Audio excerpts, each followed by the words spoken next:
Hey YouTube, welcome back to Luke's Amateur Hour. Today I wanted to talk about my angle grinder. I had some angle grinding I had to do. I had to tear down an old fold-out couch, and my Sawzall with my metal blades just was taking way too long. So I went out and bought an angle grinder. I didn't buy this one though. I bought a Harbor Freight one, and after about 30 seconds it completely stopped working. Went back to Harbor Freight, returned it, went up to Lowe's after looking at some reviews, doing some research, trying to find a decent one for a decent amount of money. I didn't want to spend 80 bucks. I just wanted to be able to harvest some metal out of this old piece of furniture and then, goof around with it, see what I could do, see what I could break. So after a little research, I found this thing. There was only like 1 or 2 videos on YouTube for this. And they were good reviews overall, but I wanted to provide my own opinion as a homeowner, somebody who doesn't really do this stuff very often. So this is the Porter Cable 7.5 amp, 4.5 inch small angle grinder PC750AG.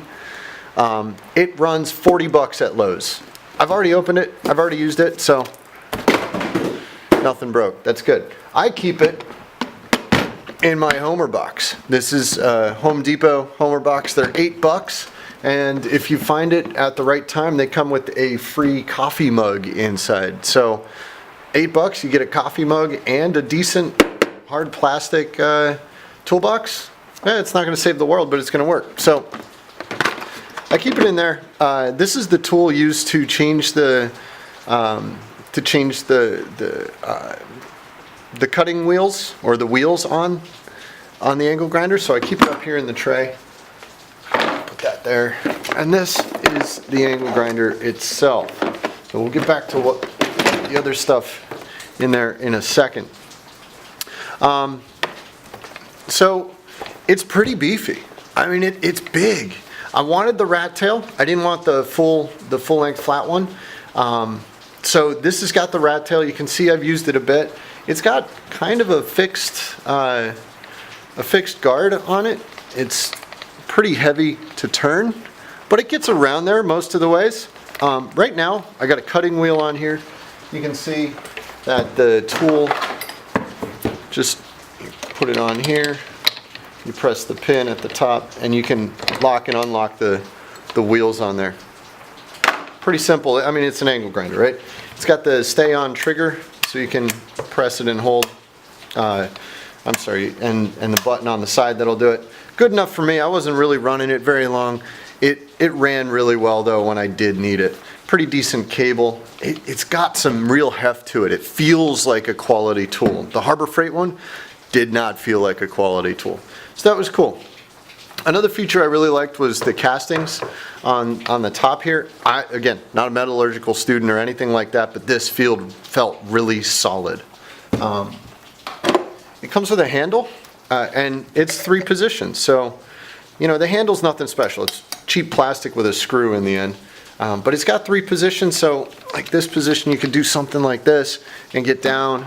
Mostly, not all of the angle grinders I saw had this top position. And that's really the one that I ended up using for all of the grinding I was doing. I'd yank this thing all the way over here and then hold it like this, and I was grinding down. Now, with that said, the website, Lowe's website, Lowe's website says this is good for cutting. The manual says it's not good for cutting. Don't use this for cutting. I think it has to do with the guard, but you should be wearing protective gloves and glasses anyway. So, whatever. I used it for cutting. It worked fine. I've used it for 1.5 wheels. I did buy some other cutting wheels because it comes with a grinding wheel, one Porter Cable grinding wheel, and it's got the offset, the crown there. So didn't really give this much of a workout. I kind of threw it on, went, yeah, okay, I grind something. I needed to cut stuff, so it worked great for that. This is the cutting wheel that I used already. I don't know why I kept it, but I think I was just moving around with the toolbox and couldn't do it. So yeah, this looks like it was made in July of 2017, so I know they're still making it for 40 bucks. These are really solid fasteners. It's got good hand feel on the grips here. It feels really good in the hand. I still might want a smaller one, just for little jobs, for like grinding out. I have to grind down fasteners every so often. And well, I don't have to, I could use a hacksaw, but grinders are more fun. So I might get a small one, but for 40 bucks, you're getting a really solid piece of equipment here. The cord feels really good. Again, you want a really thorough review of the cord, go to somebody who knows all the numbers. I don't know all the numbers. This is Luke's amateur hour, not Luke's professional hour. For a home DIYer who just needs to grind some stuff down every so often, like I said, I went through one cutting wheel. I'm halfway through this one before it's not useful anymore. It's been fantastic for me. So would I recommend it? Absolutely. Go out there if you're willing to spend 40 bucks and you want an angle grinder that's not going to crap out on you in the first minute. Get yourself the Porter Cable 7.5 amp. I think it's the only angle grinder Porter Cable makes. I don't know if it's a rebrand or anything like that, but I know it's been around for years and it's got pretty good reviews. So I definitely recommend this one. As far as an amateur recommendation goes, I think that's about as good as you can get. Thanks for tuning in, YouTube. I really appreciate it. This is Luke's Amateur Hour. I am Luke. I'm an amateur. This didn't take an hour. If you like this kind of stuff, go ahead and like, subscribe. If you want to see something more, or if you think I'm just an idiot overall, go ahead and tell me in the comments, and we'll go from there. Thanks a bunch for tuning in. Have a good night.